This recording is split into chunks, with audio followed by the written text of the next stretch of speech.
حدیث شریف بخاری جلد اول میں اللہ تبارک و تعالی نے حضرت جبرائیل علیہ السلام کو حکم فرمایا، جاؤ حضرت آدم علیہ السلام کے پاس اور انہیں حضرت حوا علیہ السلام کے ساتھ جمع کرنے کا حکم دو اور ہم بستری کے آداب بھی سکھاؤ۔ تو حضرت جبرائیل علیہ السلام حضرت آدم علیہ السلام کے پاس تشریف لائے اور اللہ کا حکم سنایا۔ تو حضرت آدم علیہ السلام کہنے لگے کہ جمع کیا ہوتا ہے اور وہ کیسے ہوتا ہے۔ حضرت جبرائیل نے حضرت آدم علیہ السلام کو اور حضرت حوا علیہ السلام کی پہلی زفاف جاننے کے لیے اس ویڈیو کو آخر تک ضرور دیکھیں۔ بسم اللہ الرحمن الرحیم۔ حضرت سیدنا امام غزالی رحمۃ اللہ علیہ فرماتے ہیں، ہم بستری کرنا جنت کی لذتوں میں سے ایک لذت ہے۔ حضرت سیدنا جنید بغدادی رحمۃ اللہ علیہ فرماتے ہیں، انسان کو جمع کی ایسی ضرورت ہے جیسے غذا کی۔ جیسا کہ ہم سب جانتے ہیں کہ کھانا پینا انسان کی سب سے پہلی اور سب سے بڑی ضرورت ہے۔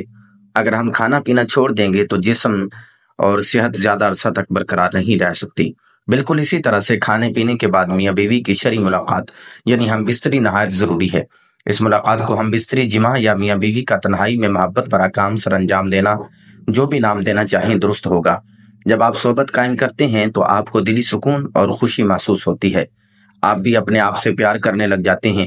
میاں بیوی کے جمع کے دوران ایسے ہارمونز خارج ہوتے ہیں جو میاں بیوی کی خوشی کا باعث بنتے ہیں۔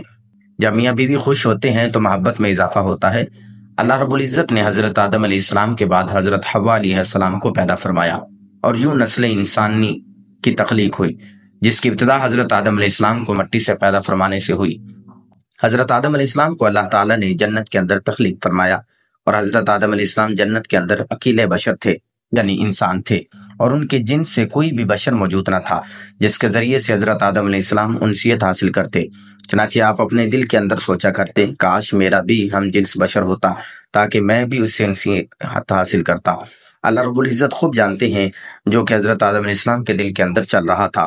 جب حضرت آدم علیہ السلام سوچ رہے تھے تو ان کے جسم سے حضرت حوا علیہ السلام کو بائیں پسلی سے پیدا فرمایا تھا تاکہ آپ حضرت حوا علیہ السلام سے انسیت حاصل کر سکیں۔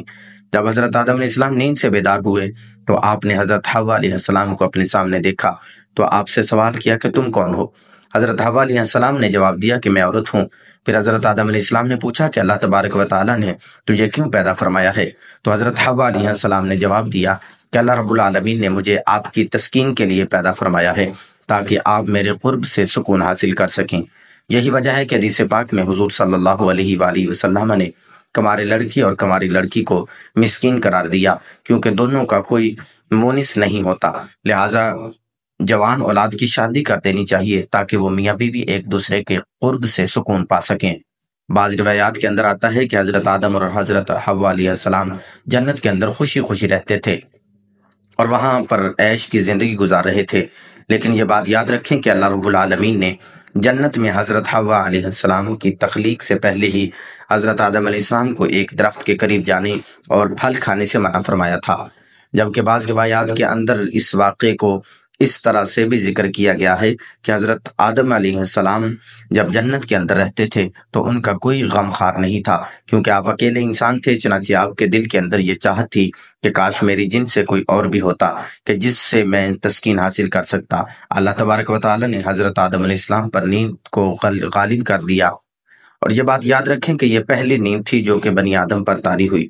چنانچہ اسی نیند کے اندر اللہ تبارک و تعالیٰ نے حضرت حوا علیہ السلام کو حضرت آدم علیہ السلام کی بائیں پسلی سے پیدا فرمایا۔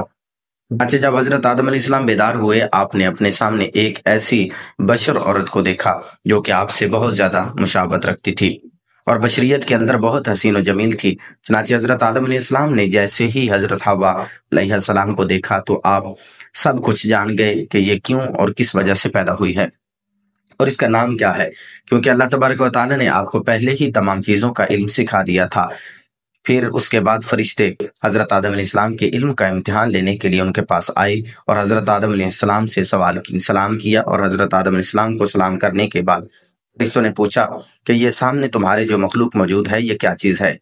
حضرت آدم علیہ السلام نے ارشاد فرمایا یہ عورت ہے۔ چنانچہ پھر ان فرشتوں نے دوسرا سوال یہ کیا کہ اس کا نام کیا ہے؟